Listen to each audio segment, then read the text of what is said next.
মহেন্দ্র সিং ধোনির জন্য চেন্নাই সুপার কিংসের অপেক্ষাটা তো অন্তহীন হয়ে উঠছে। একটা দুইটা ম্যাচ তো না, আইপিএল এর নতুন সিজনের 10টা ম্যাচ চলে গেল, ধোনির দেখা নেই। ধোনি সিএসকে সিজনের শুরুতে একটু নড়বড়ে ছিল, নিজেদের অবশ্য এখন তারা গুছিয়ে নিয়েছে বেশ ভালোভাবেই। হয়তোবা মহেন্দ্র সিং ধোনির প্রত্যাবর্তনের মঞ্চটাই তারা তৈরি করে দিচ্ছে। আজকেও যেমন দিল্লি ক্যাপিটালসকে হারিয়ে দিল 8 উইকেটে। আইপিএলে 10 নাম্বার ম্যাচে 5 নাম্বার জয়ে 10 পয়েন্ট নিয়ে পয়েন্ট টেবিলে 6 নাম্বারে এখন চেন্নাই সুপার কিংস। প্লে অফের রেসে তারা দারুণভাবেই রয়েছে। অন্যদিকে দিল্লি ক্যাপিটালস এই ম্যাচটা শুরু করেছিল চেন্নাই সুপার কিংসের সমান পয়েন্টে। ম্যাচটা হেরে যাওয়ার কারণে তারা ওই 10 ম্যাচ শেষে 4 জয়ে 8 পয়েন্টেই থেকে গেল। ম্যাচটা জিততে চেন্নাই সুপার কিংসের কোনো সমস্যাই হয়নি। 15 বল হাতে রেখে 8 উইকেটের জয়, সেই কথাটাই তো বলছে। সেইখানটাতে টার্নিং পয়েন্ট কোনটা? ব্যাট বলের লড়াই শুরু হবার আগেই কি চেন্নাই জয়ের পথে অনেকটা এগিয়ে গিয়েছে, দিল্লি অনেকটা পিছিয়ে পড়েছে, এবং সেটা দিল্লি ক্যাপিটালসের কারণেই কি?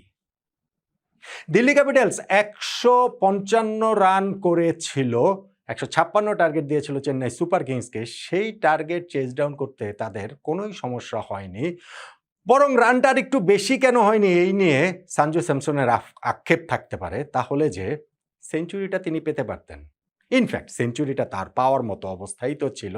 তার পার্টনার কার্তিক শর্মা শেষ দিকে গিয়ে ওইরকম অগ্নি শর্মা হয়ে ওঠার কারণেই তো সেঞ্চুরিটা তিনি পেলেন না। দলের জয়ের জন্য যখন শেষ 24 বলে 18 রান প্রয়োজন, তখন তার চেন্নাইয়ের জয় নিয়ে কোনো অনিশ্চয়তা নেই। কিন্তু 84 রানে নট আউট সঞ্জু স্যামসন, তার সেঞ্চুরির জন্য 16 রান প্রয়োজন, ওইটা হবে কিনা সেটাই কেবলমাত্র অনিশ্চয়তায়। হতেই পারতো দলের জয়ের জন্য 18 প্রয়োজন, তার সেঞ্চুরির জন্য 16 প্রয়োজন।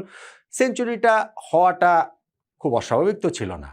কিন্তু কার্তিক শর্মা ওসবের থোড়াইকে নেক্সট ওভারটাতে মিচেল স্টার্ককে তিনি একটা 4 মারলেন, পরের ওভারটাতে নটরাজনকে ছক্কা মারলেন, 4 মারলেন, ম্যাচটা শেষ করে দিলেন 31 বলে 41 রানে নট আউট থেকে। সঞ্জু স্যামসন তখন 87 রানে নট আউট।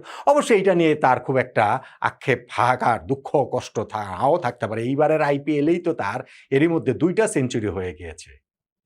ভারতকে টি20 বিশ্বকাপ জেতানোর পর আইপিএলে এই যে নতুন ফ্র্যাঞ্চাইজি চেন্নাই সুপার কিংসের হয়ে স্যামসনের শুরুটা কিন্তু ভালো ছিল না। প্রথম 3টে ইনিংসেই তিনি সিঙ্গেল ডিজিট আউট হয়েছিলেন, 6 রান, 7 রান, 9 রানে।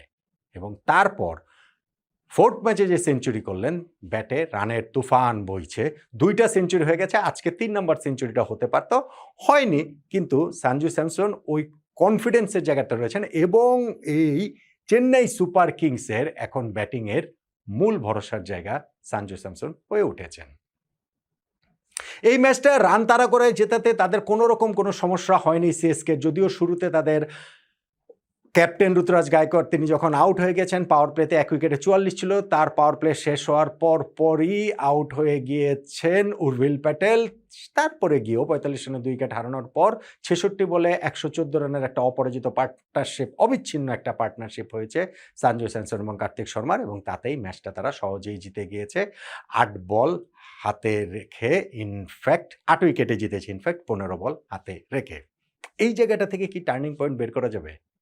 আবার দেখেন যে দিল্লি ক্যাপিটালস 155 রান করেছেন, সেই রানটা তাদের নাও হতে পারতো এক অর্থে বলতে।